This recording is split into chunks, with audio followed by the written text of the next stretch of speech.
बहुपदींचा भागाकार अगदी सोप्या पद्धतीने कसा करायचा ते आज आपण इथं बघणार आहोत। आता ज्यावेळेस बहुपदींचा भागाकार करायचा असतो त्याच्या पहिले तुम्हाला नॉर्मल भागाकार करता आला पाहिजे आणि आपण नॉर्मल भागाकार कसा करतो हे अगदी थोड्याच वेळात बघूयात।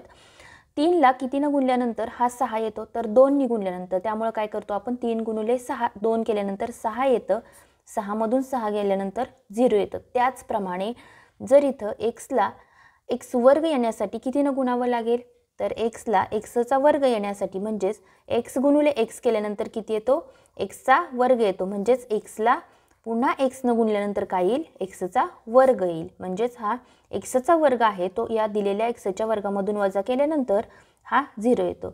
नंतर काय करतो आपण की आहे असा पुढचा अंक काय घेतो, खाली घेतो। त्याचप्रमाणे चिन्हासहित इथं काय फक्त चिन्ह नाहीयेत आणि इथं चिन्ह आहे, चिन्हासहित जे राहिलेले पुढचा एक पद आहे ते ॲज इट इज खाली घ्यायचं।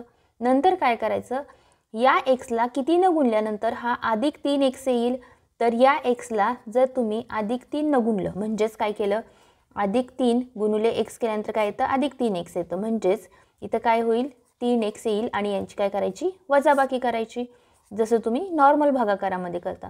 नंतर पुढचं पद आहे ते ॲज इट इज खाली घ्यायचं। आता बघा या x ला कितीने जरी गुणलं तरी तुम्हाला 4 येईल का, नाही येणार, कारण हे 4 हे कॉन्स्टंट टर्म आहे आणि ही काय आहे, व्हेरिएबल आहे, म्हणजे हे चल आहे। त्याच्यामुळे तुमची ही 4 असणार आहे बाकी, आणि हा x अधिक 3 काय असणार आहे, याचा भागाकार असणार आहे, भागाकार असणार आहे।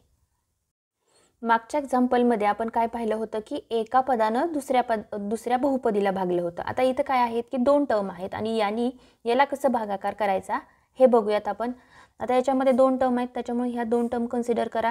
आता या x ला x वर्ग मध्ये कन्वर्जन करण्यासाठी तुम्हाला कितीने गुणावं लागेल, तर x नी गुणावं लागेल, म्हणजेच x नी जर ह्या x अधिक 3 ला गुणलं तर तुमचं उत्तर किती येतं, x चा वर्ग अधिक 3x येईल। म्हणजेच इथं जर आपण x लिहिलं तर इथं काय येईल, x चा वर्ग अधिक 3x येईल आणि नॉर्मली आपण भागाकार करताना काय करतो, इथं वजाचं साइन देतो।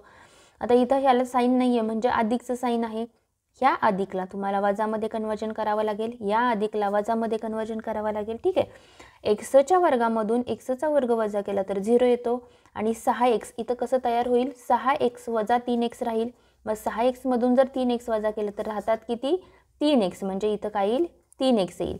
नंतर पुढचा हा 9 ॲज इट इज खाली घ्यायचा चिन्हासहित। आता तुम्हाला काय करायचं आहे की x अधिक 3 म्हणजे या x अधिक 3 ला ह्या 3x मध्ये कन्वर्जन करायचं। 3x मध्ये कन्वर्जन करायचं असेल, x ला जर 3x मध्ये कन्वर्जन करायचं असेल तर कितीने गुणावं लागेल, 3 ने गुणावं लागेल, म्हणजेच 3x अधिक 3 गुणिले 3 किती होतात, 9 होतात। म्हणजेच इथं काय येईल, 3x अधिक 9 येईल आणि इथं वजाचं साइन येईल।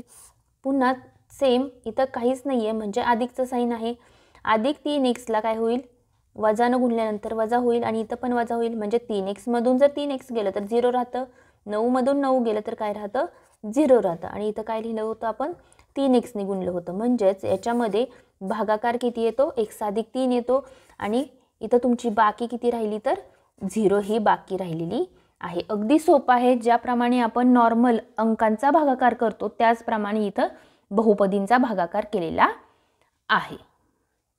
ज्याप्रमाणे आपण 2 एक्झाम्पल बघितलेले आहेत, एकाला आपण x न भागलेला आहे आणि दुसऱ्याला 2 पदांनी भागलेला आहे, म्हणजे x अधिक 3 न भागलेला आहे।